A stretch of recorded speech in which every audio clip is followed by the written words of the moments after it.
Don't use my numbers because I think I messed it up when I was punching it in. Unless they're the same as mine then. 96541.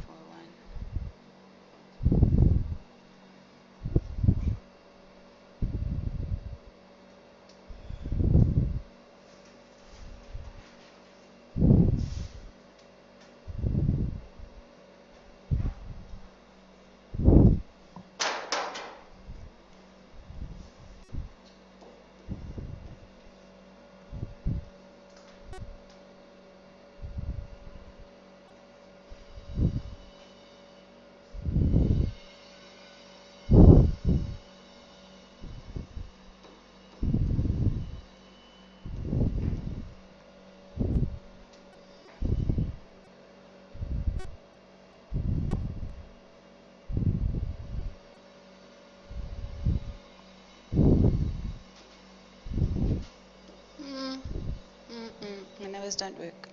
I messed up somewhere earlier. I have the same interest numbers as you, and mine works back to 50. Oh, of course it needs to work back to 50. Damn. Let me undo. I'm looking and thinking, I'm not going to balance to 0, but I mustn't balance to 0, of course. Stupid.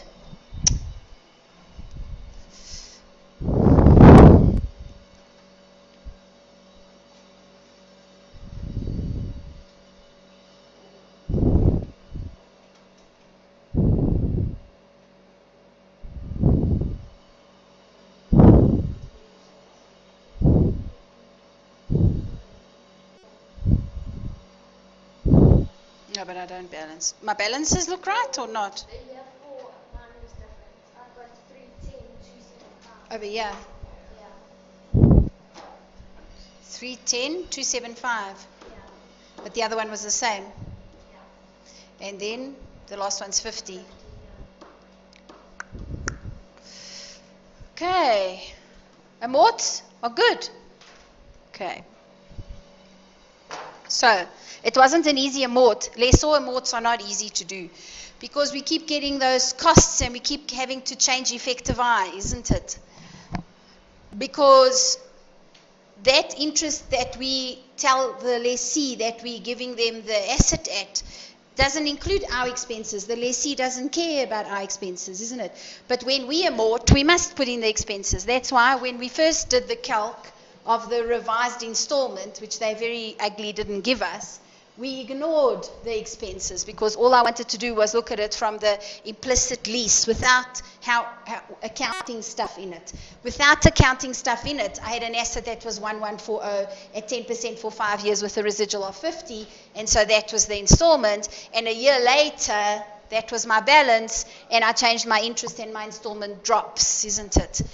Then, using those two as my installments, I now have to change my PV because accounting says that I add costs to the asset. So I would add the costs to the asset, which is my amort receivable, my PV. When I add the costs, I add 5.5 to the asset, and now I do my amort. My year 1 amort will be at the 10%, and then effective 9.816, and then the rest will be effective 9.317, and the interest rates are dropping because my PV is going up. Yeah. Okay, amort tables are done. Let's have a look at the required. They say, disclose the transactions relating to the drilling machine in the notes to the financial statements for the year ended 31 March. Oh, nice. It matches. Does it match? It matches, isn't it? So it's exactly a year. All right. So let's go and have a look at what those notes look like so that you can copy them. There's one thing I haven't done yet, which you need to do. Work out the profit on the sale of the machine. I sold the machine for 1140. It had a cost a couple of years back, and they tell you about depreciation. 8 years, over 8 years. So you included in our profit before tax note will be profit on sale of a machine. Do you agree? Okay. If you go back to page. Okay. They just want the notes. They said just the notes, or do they say the face as well? Just the notes, huh? Disclosing the notes. Is that what it says? Disclosing the notes. Okay. If you go to page, I think it starts here. No, that's the accounting policy. Okay, go to page 249, but yours won't be 249, eh? Is this the one that's a bit out? What page is it on? 249, 250, 247. Okay. There's this disclosure. Yeah, 247. The disclosure is a receivable disclosure. Yeah, a receivable disclosure. And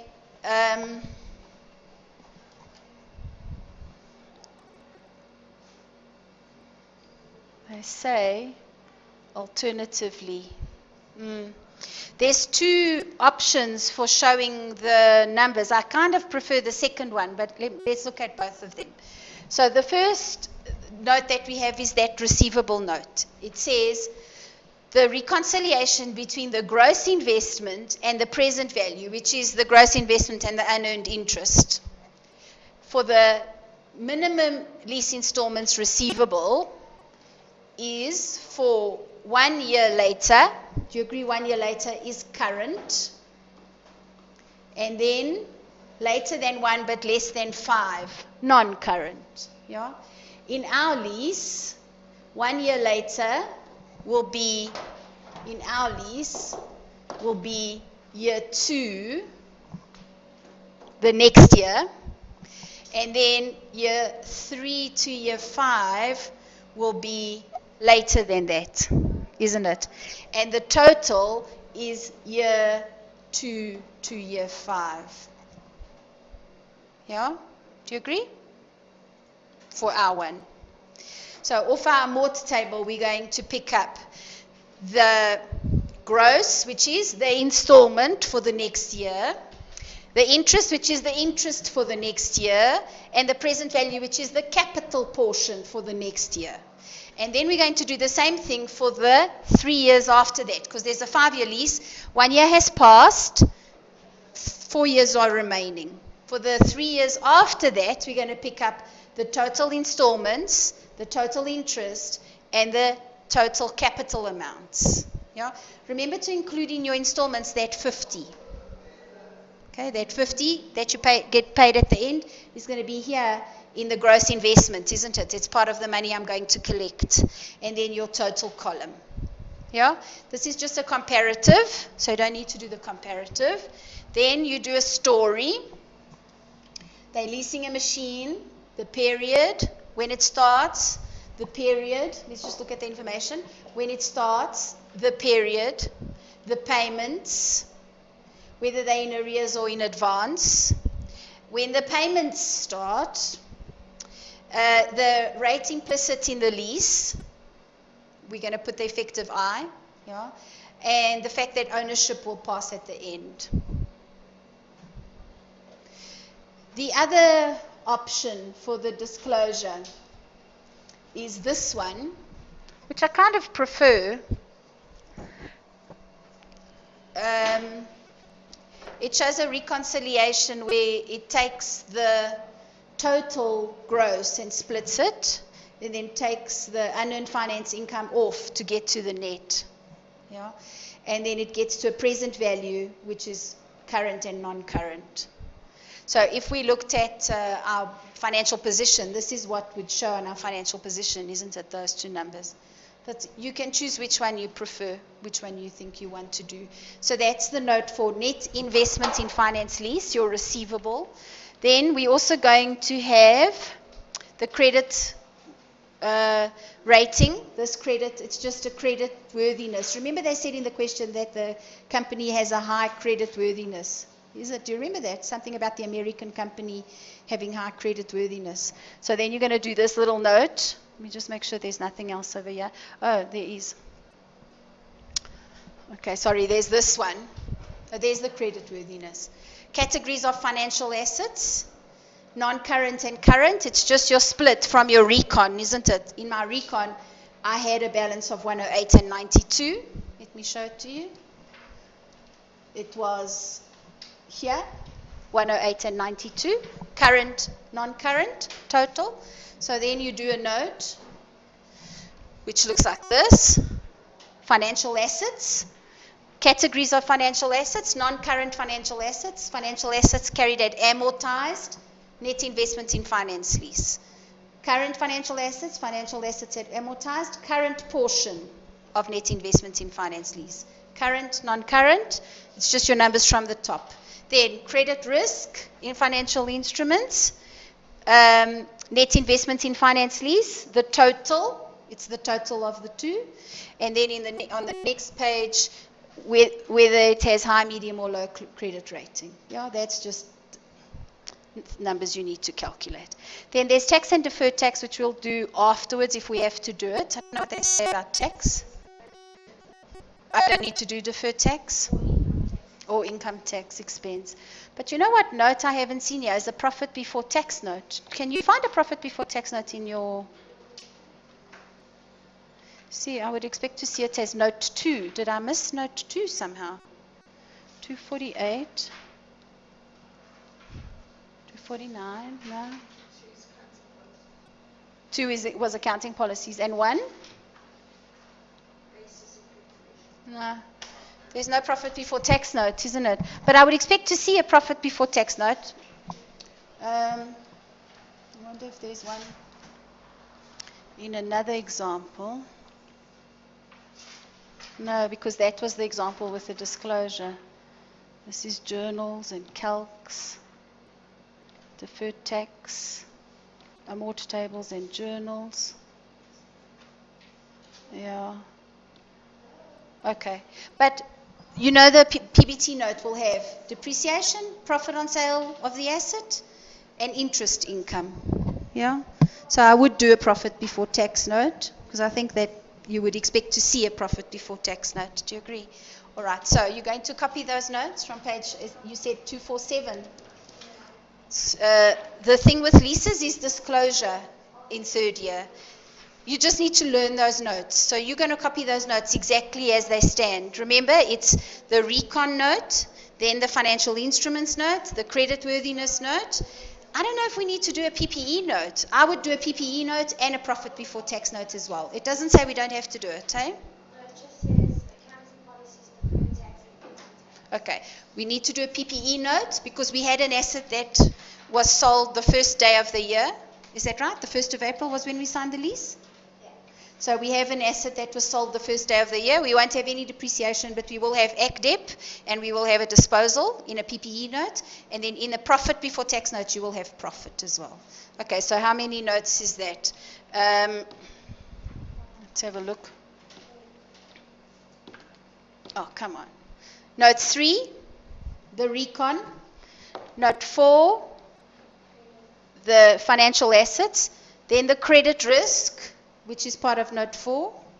So recon, financial assets with the credit risk, and then profit before tax and PPE. Put PPE first and then profit before tax. I would put PPE as my very first note, actually. PPE first, then recon, and then financial assets, and then profit before tax. Yeah? All right. Let's see what they look like. I'm going to try and see if I can copy paste them somehow. Let's try again. 241 332 965 401 1206 733. I'm out by rands, but you can't be out by rands. I don't know. You need to fix it so that it works. Okay, the rest of that you need to fix disclosure. Then over here, I've got short-term and long-term. I don't need that. Comparative.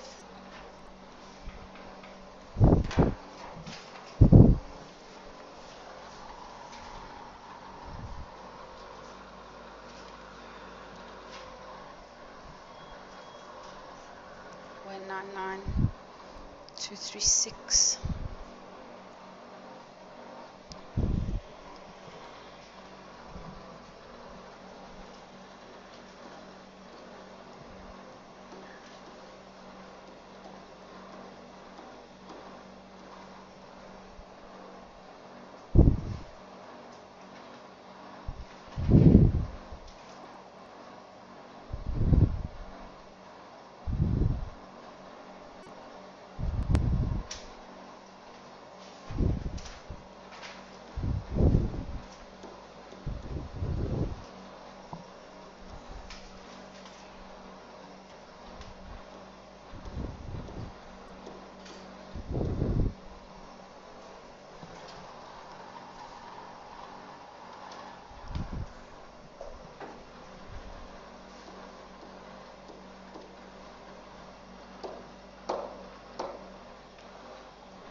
I don't know what I'm doing.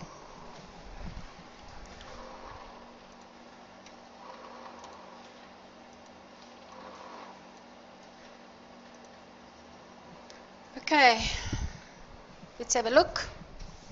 PPE note starts with 1250. Depreciation for 2 years from April 13 to April 15, or end of year 15. And that's 312,500. So disposal of 937,500. Sold for 1140. Profit of 202,500. I wasn't sure if I should put the cost of sale there or not. Also don't know. I suppose either way would be acceptable. And then carrying amount at end, nothing. Then net investment in finance lease, not more than 1 year later. The total is 289,183, one installment. The interest or the present value is 199,236. 199,236 is the capital for the next year. Yeah, on your amort table, it's the capital for the next year. Let me just show you on the amort table the numbers that you need. The only numbers you need from this amort table, although I've taught you initially to do the whole thing, the only numbers that you need off that amort table are the interest amount for the current year, because I need that for my P&L disclosure. Then I need the balance at the end of the current year, which is the total receivable. And I need the balance a year later, which is the non-current. Okay? With those three numbers, I can fill in everything. That's all I need. I need the balance at the end of this year, the balance at the end of next year, because that's non-current, and this year's interest. Okay, so there's the interest piece, which I've put into my PBT note, isn't it?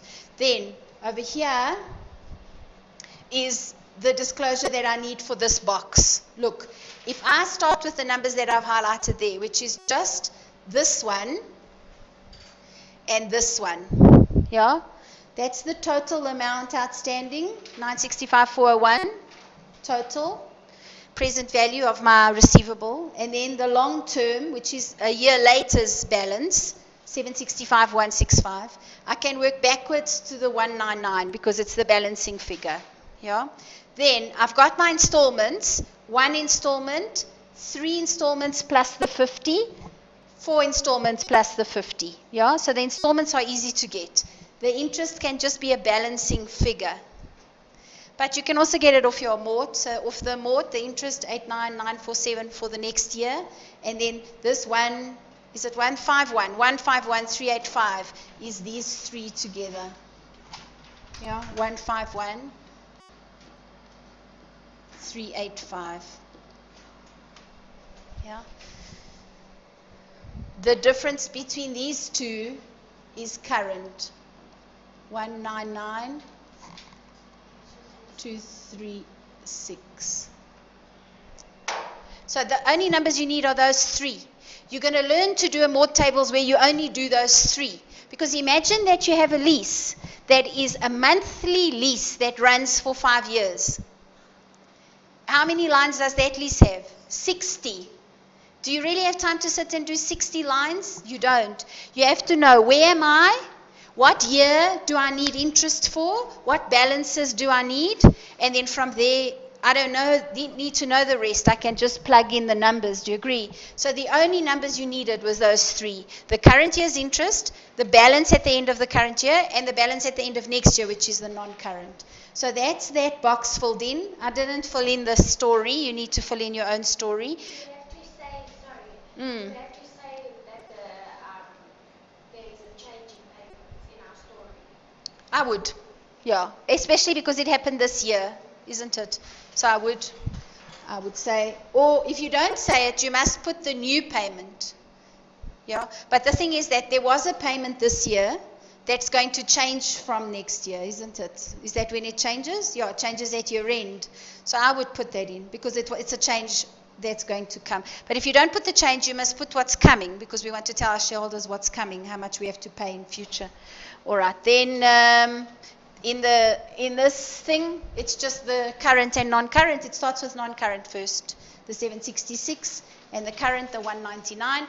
Remember, those numbers you can also get from the capital amounts, isn't it, on your amort. I'm going to show you also how to do amort so that you can calculate year 1 all the way to year or in this case it was year 2 all the way to year 5, and you can get the capital for all 5 of the years, for all 3 years, and the interest for all 3 years, so that you don't have to get them one by one and add them up. Okay. But that's just tricks with the financial calculator. That's not principles. So there's those numbers. There's the total there.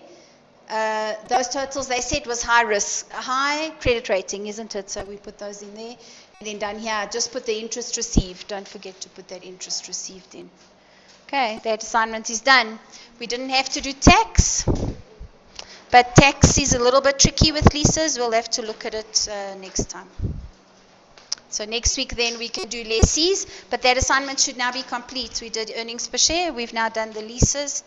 You can go and type it up. I got an assignment of yours. Which one was it? Mac? Yeah. A moment. I'll have a look.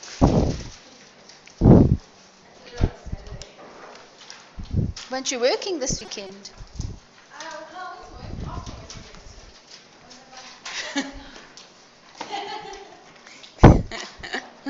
Oh gosh. You know, when you're a part-time student, you actually end up being more, it's almost like when you've got a lot to do. Yeah. Like when you leave it to study and you're studying just before exams, you get so much more done than when you've got all the time in the world. That's true, though. So that's what it's like for some part-time students, not all, I would say. But you know that you have a lot to get done and your time is limited because you've got other things, so you just get it done. You buckle down and you get it done. Whereas the rest of you are going, we have so much time, we have all the time in the world. And then you forget to submit or you... I started with the Mac, I just started with it. The next Mac. Yeah, the 3702. We finished that one. Yes, we are. Yeah. So I am finished with full-timers, all assignments. Am I right? None of your subjects. It's not submitted. You don't submit it. Assignment 3. Oh, good heavens above. No, assignment 3 is not submittable, is it?